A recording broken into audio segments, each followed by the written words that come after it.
Two-time NBA All-Star Jalen Brown made history this week. The 26-year-old Boston Celtics player signed the biggest contract in NBA history yesterday, almost $304 million over 5 years. Jalen is also very well known for his work off the court. He's led anti-discrimination protests, spoken about the importance of education and technology at MIT, Harvard, and Berkeley. In 2019, he founded the Juice Foundation, which gives young people access to education resources they may not have had otherwise. And Jalen Brown joins us now from Boston. Jalen, good morning. Congratulations to you. I want to start with where you started yesterday in signing your deal. You right away said the first thing you thought of when you signed this record-setting contract was giving back to the community. Why is that so important to you to make sure that you are giving back? Well, I think that being an athlete, you have a lot of influence in your community, and if you use it responsibly, I think you can make the world a better place. I know that's something that your mother has instilled in you from just reading. Your mom said no matter how well you play the game, basketball is what you do. It's not who you are. Who you are is measured by the mark you leave on the world. What is the mark that you want to leave there in Boston? Just that work needs to be done. You know, I think society needs to continue to be improved. I think communities need people to represent them. They feel excluded. Me being from those communities, just because I escaped the barriers that allowed me to make it to the NBA, doesn't mean I'm gonna forget about the groups of people where I came from. So I'm just trying to help as much as I possibly can, and just ultimately, make the world a better place. You talked really specifically yesterday about what you want to do now there in Boston, and you were there with kids that are benefiting from your Juice Foundation. They're part of the Bridge program, which I know works with STEM education. First of all, why did you want to do that news conference there in front of them? I think, education is one of the most powerful devices that we have, and it's one of the ways that, our social mobility is being controlled at a very early age.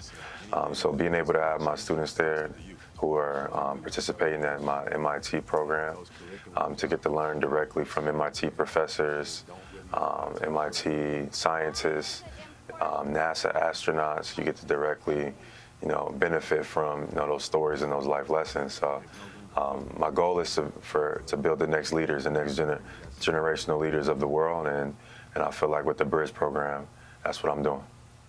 And so now what? With this deal that you have signed, what is the next step that you want to take in trying to, I know you talked about yesterday, bridging the wealth gap there. What do you want to do next? I want to launch a project to bring Black Wall Street to Boston. I want to help bridge the wealth gap. Here, the wealth disparity is top 5 in the U.S. every single year here in Boston. Nobody really talks about it, and I definitely want to put some projects together. And I think it'll stimulate the entire economy and bring everyone up at the same time. So that's the goal that I want to do. I want to bring Black Wall Street to Boston. How difficult a task is that for you? It'll take some work. It'll be, a multi-year plan. But I think with the right political leaders, like selected leaders, also with help of the NBA Players Association and Think 450 and our brotherhood, I think that we can get the job done. I think that it's 2023, and I think that we got the ability, the resources, the mind frame to do so. So I'm excited for the new challenge, and I'm looking forward to the future. Jalen, real quickly before I let you go, one thing that you want to get for yourself with this brand new contract that you just signed. Anything? I don't know. I might get a new car. Let's start there. I might get a new car, so we'll see. All right, well, we appreciate the time. You really do amazing work there in Boston. I know I see it firsthand, and I'm glad that some people around the country are seeing it now. And we'll be watching in the days, months, and weeks ahead, years ahead, to see the work that you're doing there as well. Congratulations. We're highlighting influential content creators who turned viral moments and internet fame into a career. Caroline Crawford Patterson, first went viral in 2020 when she posted a video of herself making gift boxes for her soon-to-be bridesmaids. Now her account has more than 141 million views, and she's become a go-to influencer for all things bridal.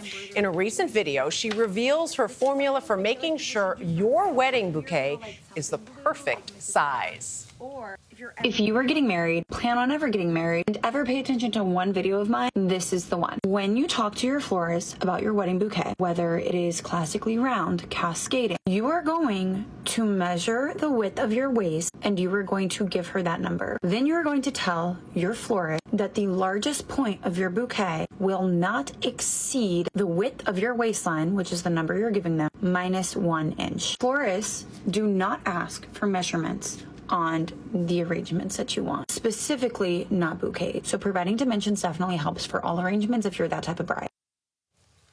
And Caroline Crawford Patterson, sorry about that before, joins us now. Welcome. Thank you, guys. I'm so excited to be here. We're thrilled to have you here. Now, people may not know you started with a degree in business, economics, and finance. Yes. But this is your job now. How does that happen that you become a TikTok influencer in this wedding sphere starting there? Honestly, if we get down to it, I'm like, I don't know how this happened to me, but it's such a blessing. I was in investment banking post-college. Yeah. That was what my degree was in.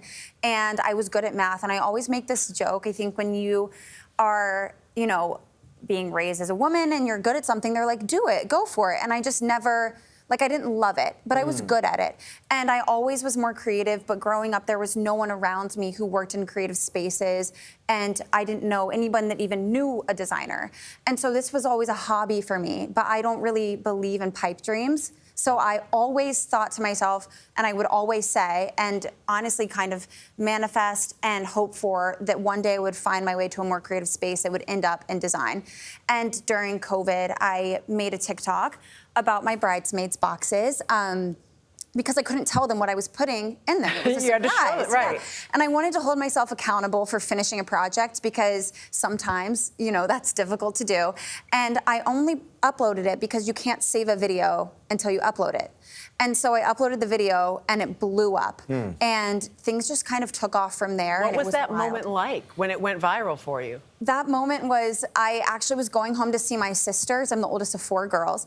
And I got home and it had totally blown up, and my sisters looked at me and they said, "So what are you going to do next?" Ooh. And I said, that's a great question. So what was it like when you told people close to you, you know what, I'm about to drop everything and I think I'm going to be TikTok Forget famous for the rest of my life? It was wild. I was the most nervous to tell my parents. And I mean, if we're being transparent, your parents put you through school. Right. You've got this great... They invest in you. I'm leaving They spent the a lot of financial money. sphere, right. They're looking at you to start a career that's going to last a lifetime. Right. They're already proud of me. I'm already 3 years out of college. They're like, she's doing great. She's gotten promotions.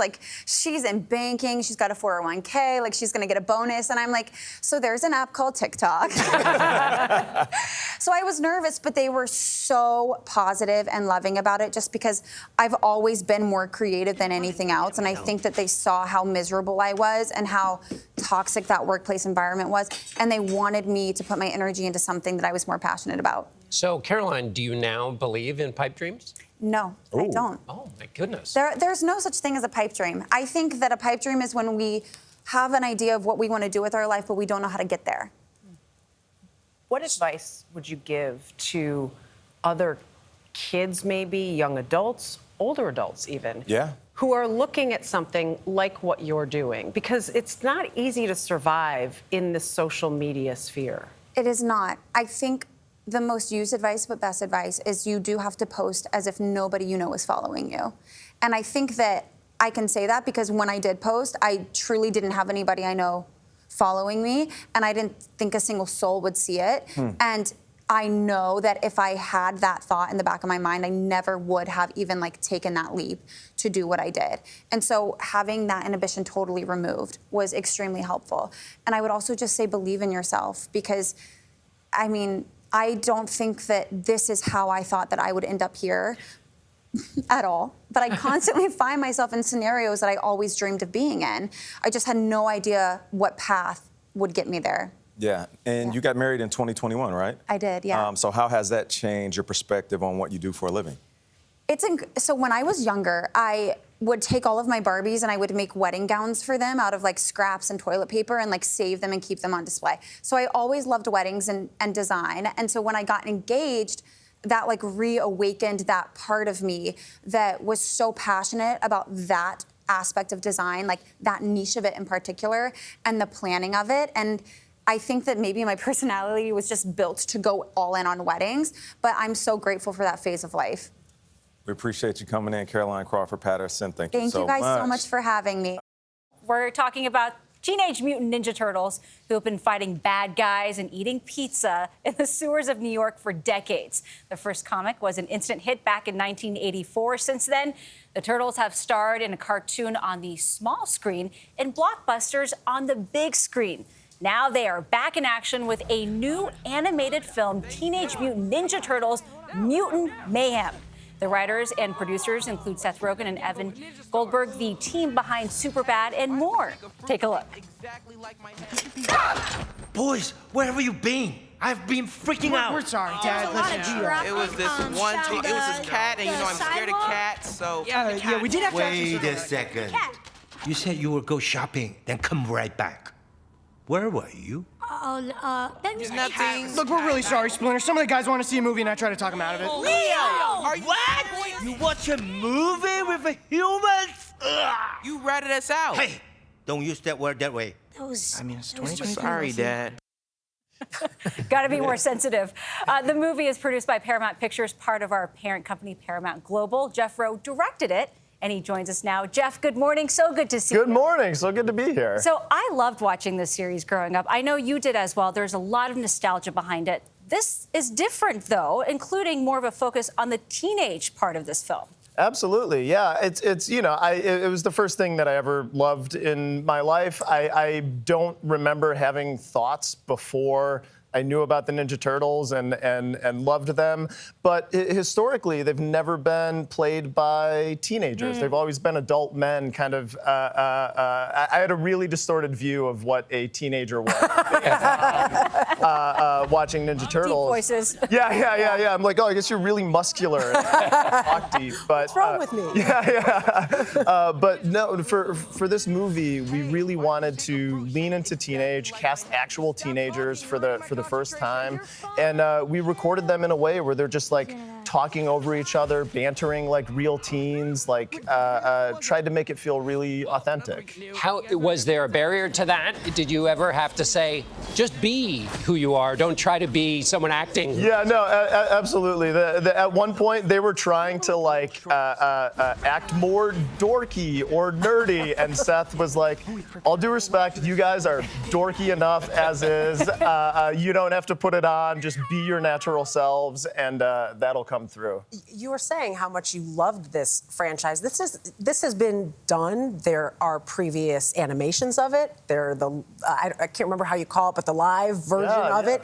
Everything that goes into that to then doing your own. How much pressure did you feel? A lot. In taking that on also. Yeah, no, it's terrifying. I mean, when I first got the job and I would tell people about it, the chain of events would usually be, oh man, I'm so happy for you, great job. Don't mess it up.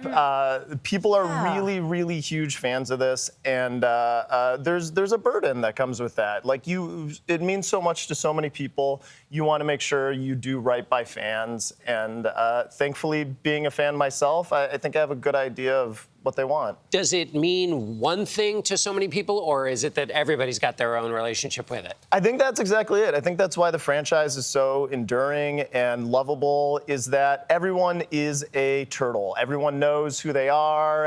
Everyone has some connection to it from their childhood or different generations of it. Everyone's connected to it. You know, I also love that while there is this rich history with it, your modern take on it includes this new comic book-like animation. It doesn't look like the standard CG animation that we normally see, and that was part of your storytelling too. Yeah, we really wanted to. We looked at the kind of drawings that you would do when you were in high school, like the sketchy, distorted shapes, and they're deconstructed and messy and imperfect. And we wanted to make the movie look like it was drawn by the teenage characters themselves. I think there's a new trend in animation where a lot of things are not looking the same way they have for the last 30 years, and it's a really exciting time to be making animated films. You know, it's all about pizza for me when I think of the Turtles. So I'm going to ask the silly question. Favorite pizza toppings? Cheese. I'm straight cheese. It's the most boring answer, I know. Yeah.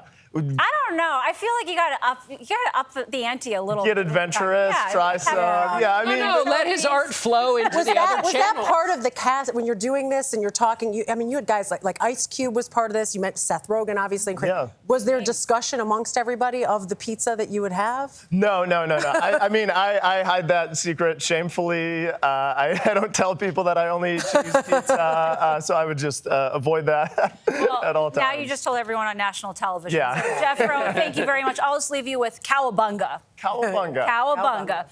Teenage Mutant Ninja Turtles Mutant Mayhem will be in theaters August 2nd. His new book is a collection of deeply personal essays called Uncle of the Year and Other Debatable Triumphs. Andrew Rannells joins us now. So good to have you Well, here. thank you for having me. I realized seeing that clip, I need a new hairdo. I've had the same hair my entire life. It still looks Well, good. thank you. It still looks Thank good. you. You write about being 44 years old, and John sort of joked about it in the teaser earlier, like wondering, I'm an adult? Yeah. I'm an adult. This resonated, though, with me as this moment of, it doesn't matter, 44, for some people it's 39 and 50. This really resonated. I did. 40 wasn't tricky for me, but 41 was for some reason hard. It was like harder to turn 41 than it was to turn 40 for some reason. And I felt like I was waiting for a moment to happen to be like, oh, now I'm a grown up. I'm a grown up now. And now at almost 45, I'm like, I think you're a grown up, dude. I think it happened. Yeah. I think it happened while you weren't paying attention. Is that what sparked wanting to write this book, or what was the reason? I know you had the first one that was the memoir, but why do this? Well, my first book ended when I was 26. I stopped that book the night I made my Broadway debut in Hairspray. And so this book, as thinking about writing a second one, I kept thinking about sort of what were the sort of markers of time since that moment, and sort of, as a New Yorker and as an actor and as a gay New York actor, sort of what are my particular markers of time? Like, it wasn't necessarily getting married, it wasn't having kids, and I was marking my time with like opening nights and jobs, and which I know a lot of people do with work, but that was definitely sort of those were my markers of time, because I didn't get married and I didn't have children. And so I was like, well, what does that mean for me? And does it mean I'm an adult that I have a washer and dryer in my apartment? Yes. Or I think that counts. I think that counts. What means to me is like you feel like you have command of this moment, but we never feel like we have the command of the moment. So therefore, we are never. I mean, I agree. Like, I feel like that's, rather than thinking like, oh, it's going to start at some point. It's like, no, it's just happening right now. Yeah. And here I am. And here you are. But if it is happening right now, what are some of the lessons that you've learned along the way that you want to pass along? Because you go through, it is a vulnerable book also. Yeah. I tried to make it as fun as possible, but also be as honest as possible. And I think, when my siblings started having kids and I became an uncle for the first time, I really did want to be Uncle of the Year. But the other debatable triumphs part of this title is very important, because anyone with children knows that, you can plan all you want. Like, I would plan these visits for these kids to come to New York, and I'd be like, this is going to be awesome. And then nothing would go according to plan. Right. Or they would, there's a story in the book about my nephew lying down in a crosswalk in Lower Manhattan. And you call him something. I do, yeah. I got a little impatient. And that was the thing, looking back, is that, I was not always Uncle of the Year, and I still try. And now I'm great uncle. One of my nieces has a child, so the ante has been upped. So I really gotta step it up with that kid. Go ahead. What's it like to perform on the page? You obviously are so facile in real life with us, but what's it like when it's just you alone with a page? It's I love it. I love getting to write, particularly in this sort of essay style, and it's something that I've always done, but never really expected to share. So then when I got the opportunity to actually share it with people, like that was a big deal. It really sort of kicked in when I did the audio version.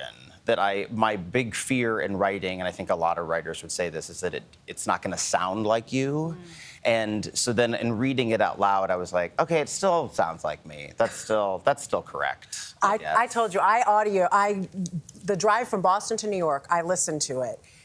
I don't know you, but I felt like I knew you, and it sounded like the you that I thought I knew. Oh, that's good. You and all right. seeing you. So. Well, that's very good. I'm glad amazing. I got to keep you company. Good life stories. What's the hard. zebra? I know we have to let you go, but the zebras. What's zebras, the group not of horses. Zebras? What's the group? A dazzle. A dazzle. Take that with you today, folks. A dazzle of zebras. zebras. A group of zebras is called a dazzle. And it's the more you know. A very good lesson. The more in the you book. know. That's right, Andrew. Thank you. Thank you for having so me. much. Thank Uncle you of the very Year much. is available now wherever you like to buy your books. Check it out. It really is a wonderful, wonderful read. Charlotte Oxnam started her fashion shopping app, Cue the Curves, to help plus-sized women gain confidence through fashion.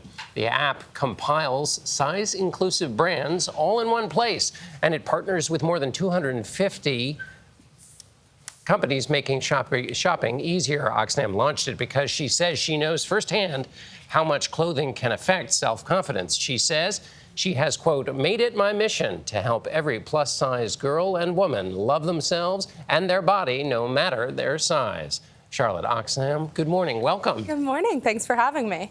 So this came from your own personal experience shopping at the mall. Tell us about that. Yeah, so growing up, I was always bigger than my friends, really, from the beginning. And I instantly realized that shopping at the mall wasn't the fun trip of going with everyone and trying on the same clothes. I was the one sitting outside the fitting room waiting for them to come out because I couldn't shop at the same stores. And my friends didn't want to come with me to the one store I could shop at the mall. So it became really isolating. I stopped going out with them to the mall. I stopped sort of participating in this communal female experience that is sort of shopping together, and realized that it was really hurting my self-confidence and the way I was viewing myself and my relationships with people. And tell me now about starting the app, because that's not easy. That'll crush a person's confidence too. So what amazing courage to do that. What were some of the hurdles you faced? Yeah, so I mean, I joke with my team, I know enough code to break something, but not to fix it. So a big part of it for me was, one, to really be driven by the community and find the scrappiest ways to help them. So we started as a blog and a forum and anything I could find kind of off the shelf, and then convinced one of my best friends to join up with me and brought on our CTO and built an amazing team of women to help build alongside me. And I think that was really essential to our success, was that I wasn't just going it alone. I was building my own community within our company to be able to build this platform and help plus-size women succeed. And what about clothing companies? How have they responded? They've been great. We've found some really great responses, especially from smaller brands who really want to help plus-size women and want to serve this market, but just don't know where to start. So we're a really great space for them because we have the plus-size community ready for them, and we obviously have experience in the background. We've definitely experienced some brands who are hesitant. I've had a couple brand owners sort of laugh me out of the room and be like, oh, well, plus-size women aren't our look. And so you hear sort of really immediately just how much sort of bias there still is in the industry and the work we have to do.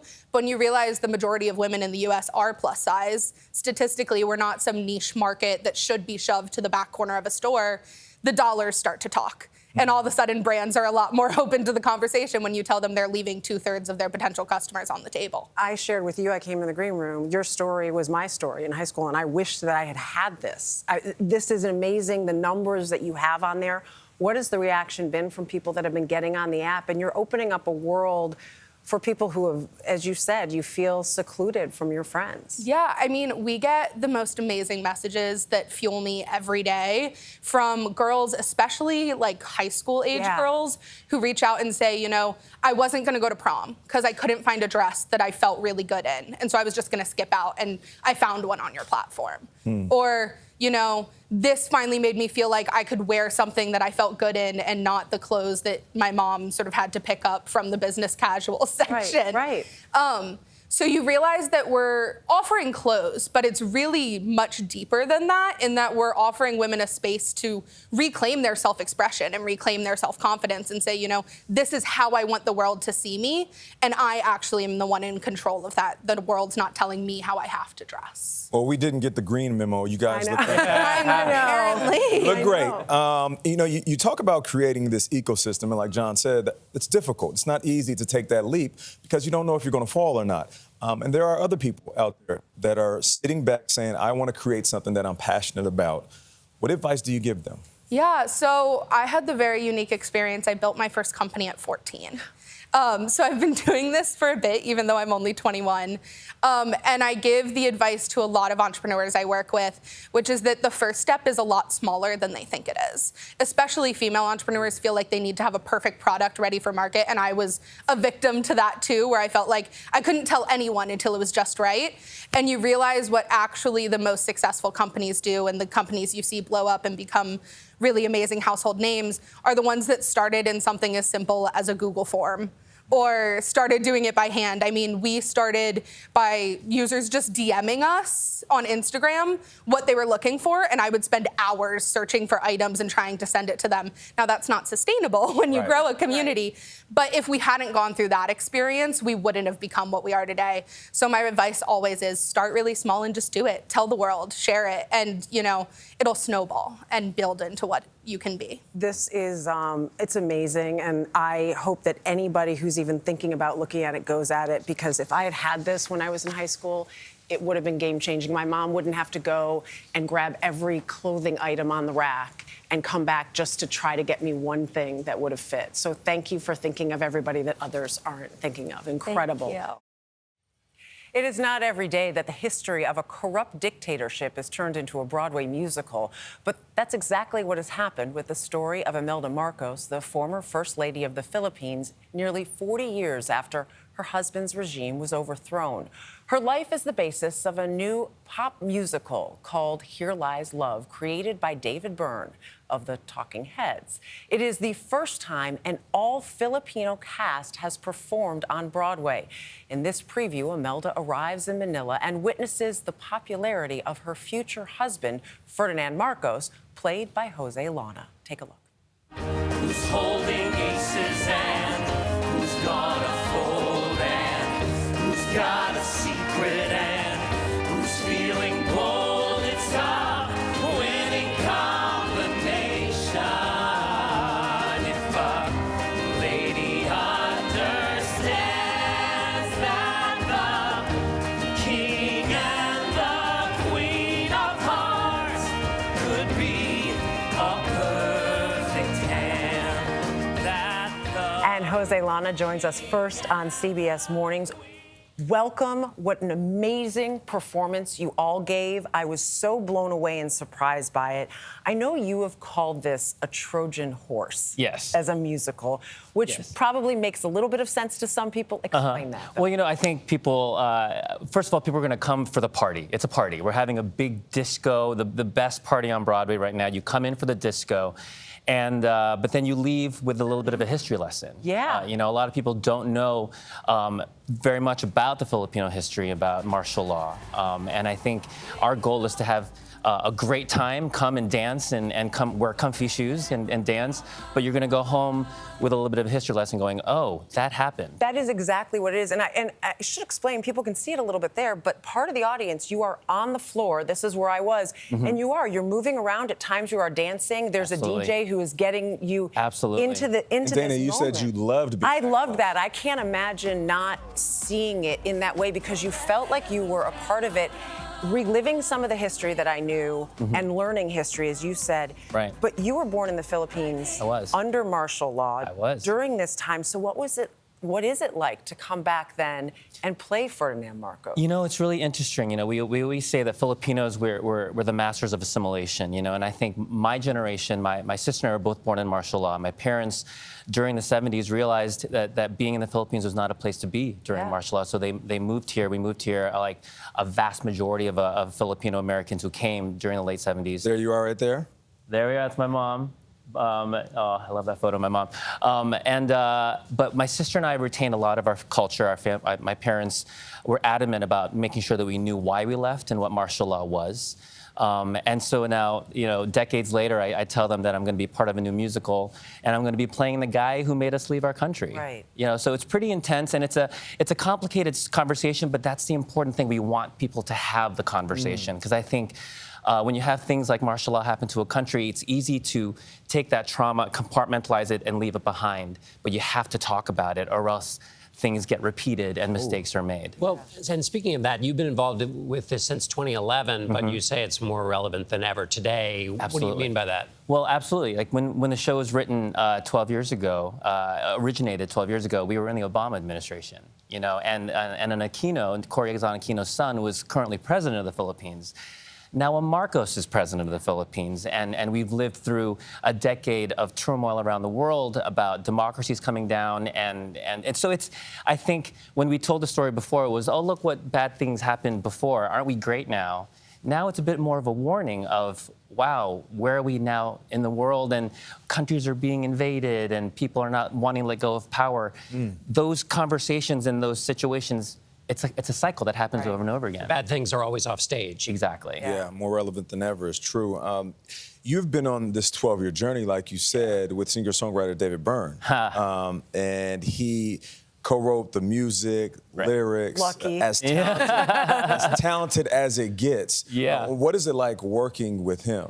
Well, you know, not many people can say they go to work with a rock star. You know what I mean? I think he's such an incredibly kind person, and someone who his brain's always going. And Why do you say kind? Do you have an example?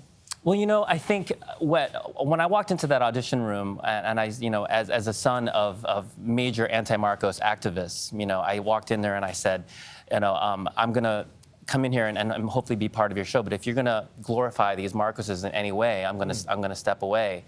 And David and Alex Timbers, our director, the second they knew I had a lot of family history and background, they wanted to make sure that they took advantage of that. Like, I was in the room and I told them about my family. I told them how my parents were part of the protests, and his kindness is that he wanted to respect the Filipino people. He did numerous trips to the Philippines to do his research, and most of the lyrics in the show are taken directly from transcripts that Imelda and Ferdinand actually said.